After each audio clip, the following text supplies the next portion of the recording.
नमस्कार दोस्तों। Haryana high court ने स्टिल्ट प्लस 4 की कंस्ट्रक्शन पर टेम्पररी स्टे लगाया है। I think it's a high time for the governments to intervene and settle this matter once for all. जिस तरीके का रवैया गवर्नमेंट का इस इशू को लेकर के रहा है, जो मार्शियन एटीट्यूड हम गवर्नमेंट से एक्सपेक्ट करते हैं, ऑफ कोर्स हरियाणा जैसी गवर्नमेंट से एक्सपेक्ट करते हैं, वो मिसिंग रहा है। अगर स्टिल्ट प्लस 4 पर आप मेरा ओपिनियन पूछें तो मैं शुरू से इसके ख़िलाफ़ रहा हूँ। 3 साल पहले जब ये मसला शुरू हुआ तब मेरा अनपॉपुलर ओपिनियन था कि स्टिल्ट प्लस 4 हुडा के प्राइम सेक्टर्स में नहीं होने चाहिए।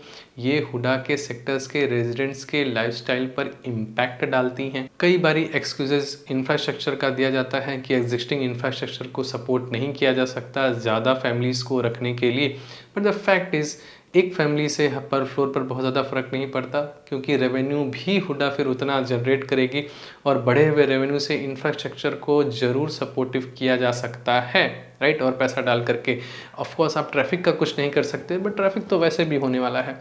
द मेजर थिंग इज़ कि हुडा के सेक्टर में रहने वाले जो प्राइम रेसिडेंट्स हैं, जो वो लैंड पार्सल इतने सालों से ओन करते आ रहे हैं, और जो अच्छी फैमिलीज़ हैं, ये स्टिल्ट प्लस 4 के मसले की वजह से जो लाइफस्टाइल डिग्रेड हुडा के सेक्टर्स में हुई है, वो इन सेक्टर्स को छोड़ करके कॉन्डोज में शिफ्ट होना शुरू कर चुके हैं या कहीं और दूर जाने लगे हैं। हुडा के सेक्टर्स में आज के दिन में लाइफस्टाइल बहुत प्रभावित हुई है।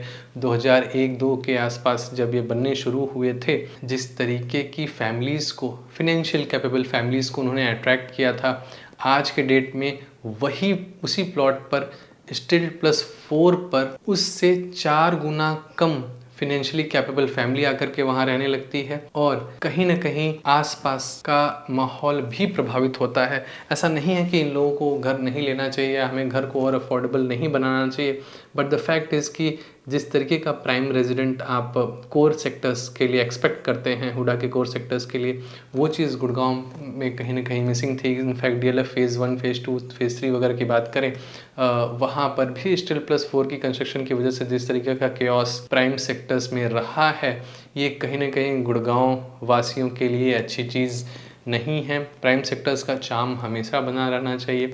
अच्छी फैमिलीज़ जो वहाँ पर अफोर्ड कर सकती हैं, अच्छा विला वगैरह बननी चाहिए जहाँ पर अच्छी धूप, अच्छी हवा वगैरह चल रही हो, आगे पीछे बगल में जहाँ भी जगह छोड़ी जा सकती है वहाँ जगह छोड़ी जानी चाहिए। अगर आप हैदराबाद का एग्जांपल लें, पुणे का एग्जांपल लें, बेंगलोर के आउटस्कर्ट्स का एग्जांपल लें, तो वहाँ पर ऐसी विला डेवलपमेंट्स बहुत नॉर्मल बात है। मैं लगभग हर शहर के रियल एस्टेट को फॉलो करता हूँ, बट जिस तरीके का केओस हुडा के प्राइम सेक्टर्स में शुरू हुआ है, ये अगर आज इन पर बैन नहीं लगाया गया तो आगे आने वाले टाइम में ये उत्तम नगर ही बनने वाले हैं।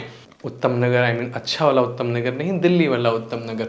तो इसे सपोर्ट नहीं करना चाहिए। ऐसे लोग जो यहाँ पर अफोर्ड नहीं कर सकते, विलास वगैरह फ्लोर ही अफोर्ड कर सकते हैं, तो उन्हें हुडा के आउटस्कर्ट्स वाले सेक्टर्स में देखना चाहिए। अगर आपको हुडा में ही लेना है, या तो दीनदयाल जन आवास योजना के फ्लोर्स या प्लॉट्स खरीदनी चाहिए जहां पर आप 4 फ्लोर्स बना सकें। जब ये दीनदयाल जन आवास योजना के ऑप्शंस आने शुरू हुए थे तो मैं इनके डिज़ाइन एंड डेवलपमेंट्स को लेकर के बहुत ज़्यादा पॉजिटिव नहीं था, बट फिर भी मैंने काफ़ी सारे प्रोजेक्ट्स हैं जिनको रिकमेंड किया कंसिडरिंग द मार्केट सिनेरियोज। उस समय यही एक उचित डिसीजन था। Air kicks in the wisdom. 9 metre पर बिल्कुल आसपास स्टिल्ट प्लस 4 की कंस्ट्रक्शन होना, एक बालकनी दूसरी बालकनी से बिल्कुल लगती हुई पीछे वाली, तो आगे वाली में भी हार्डली 8 से 9 मीटर का गैप है, तो वहाँ पर भी वेंटिलेशन और सनलाइट के इश्यूज़ हमेशा रहेंगे।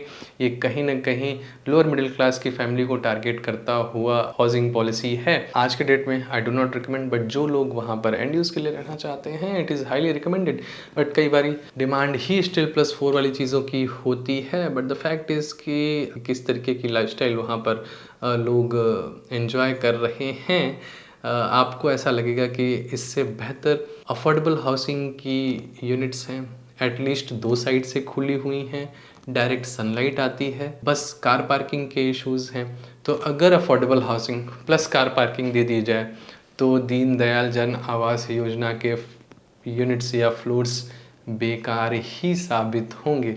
तो ये क्वालिटी है दीनदयाल जन आवास योजना के फ्लोर्स की। हालांकि मैंने तब भी रिकमेंड किए थे, अगर आप एंड यूज़ करना चाहते हैं तो आज के डेट में भी कर सकते हैं। मैं ये दीनदयाल जन आवास योजना का एग्जांपल इसलिए ले रहा हूँ क्योंकि आगे वाले टाइम में हुडा के सेक्टर्स का ये हाल, प्राइम सेक्टर्स का ये हाल मैं नहीं देखना चाहूँगा जिस तरीके से गुड़गांव में ही अर्बन विलेजेस में या दिल्ली में अर्बन विलेजेस का जो हाल हुआ है। ऐसे केस में अगर एक वेल डूइंग फैमिली आती है और नॉर्थ इंडिया में तो ज़मीन से जुड़ी हुई चीज़ों का बड़ा शौक़ है, और अगर वो अपने लिए विला वगैरह बनाना चाहते हैं या देखना चाहते हैं और आसपास ये इंश्योर करना चाहते हैं कि वो कम्युनिटी इतनी एक्सक्लूसिव हो कि आसपास भी विला रहें और जेंट्री वहाँ की लोअर ना हो, तो गुड़गांव में हार्डली एक दो के अलावा कोई ऑप्शंस हैं। इसी वजह से लोग कॉन्डोज़ में शिफ्ट हो रहे हैं, लग्जरी कॉन्डोज़ की डिमांड बढ़ रही है और ज़मीन से जुड़े रहने के लिए पैथेटिक चीज़ें खरीदी जा रही हैं शहर से बहुत दूर, अरावली व्यूज़। इनफैक्ट लोग राजस्थान वगैरह साइड भी जा रहे हैं, और जो गुड़गांव के आउटस्कर्ट्स में हैं यानी कि हरियाणा के सेक्टर्स में ही लगते हैं फॉर्म्स, उनके प्राइजेज़ आसमान पर हैं। तो फैक्ट यही है कि अच्छी फैमिलीज़, अच्छी डेवलपमेंट्स हुडा के कोर सेक्टर्स में होना चाहिए, जिससे कि ट्रैफिक पर भी इम्पैक्ट नहीं पड़ेगा, इंफ्रास्ट्रक्चर भी अच्छा लगेगा और शहर भी अच्छा होगा क्योंकि वो और अच्छे लोगों को अट्रैक्ट करेगा। आई मीन ल्यूटेंस तो गुड़गांव के हर एक सेक्टर को बनाया जा सकता है, बट अगर हर जगह ही स्टील प्लस 4 बनना शुरू हो गया तो सब कुछ उत्तम नगर बनाएगा, जैसा मैंने अभी रिसेंटली कहा, राइट। तो आपके क्या विचार हैं स्टील प्लस 4 की कंस्ट्रक्शन को लेकर के? प्लीज़ इसे नीचे कमेंट बॉक्स में लिखें। आई थिंक जो बातें मैंने कही हैं कई लोगों को पसंद नहीं भी आएंगे, बट द फैक्ट इज़ कि यही सत्य है। गवर्नमेंट अपने वोट बैंक के लिए डायरेक्ट वर्डिक्ट अपनी तरफ से नहीं लेकर के आ रही है। I think it's a high time to do it. ऐसे लोग जो अफोर्ड नहीं कर सकते वो आउटर सेक्टर्स में जा सकते हैं, वहाँ पर क्योस मचा सकते हैं, बट जो हुडा का चार्म है सेक्टर्स का उससे बचा करके रखना, it's a high time to do that, right. क्योंकि इंफ्रास्ट्रक्चर वैसे भी अच्छा नहीं है, पानी वगैरह कितना लगता रहता है, वो भी अपने आप में एक चीज़ ज़रूर है। तो ऐसे हम अच्छी फैमिलीज़ को अट्रैक्ट गुड़गांव के कोर सेक्टर्स में नहीं कर पाएंगे और सारे हाई राइजेस में ही रहेंगे, और सभी लोग हाई राइज में रहना पसंद भी नहीं करते, right. Do let me know your thoughts in the comment box. और भी बेहतरीन वीडियोस हैं इस यूट्यूब चैनल पर। इनफैक्ट आप एलीट मेंबरशिप भी एक्सप्लोर कर सकते हैं रियल एस्टेट पर बेहतरीन कंटेंट के लिए, और इस चैनल पर भी बने रहें और बेल आइकन ज़रूर दबा दें।